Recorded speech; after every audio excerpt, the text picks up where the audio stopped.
తెల్లవారక ముందే పల్లె లేచింది, తన వారినందరినీ తట్టి లేపింది.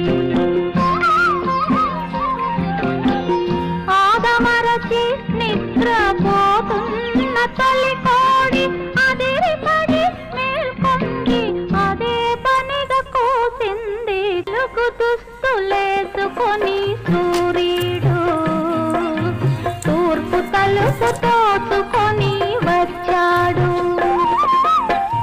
పాడు చీకటి ఎంత భయమేసిందో, పక్క దులుపుకొని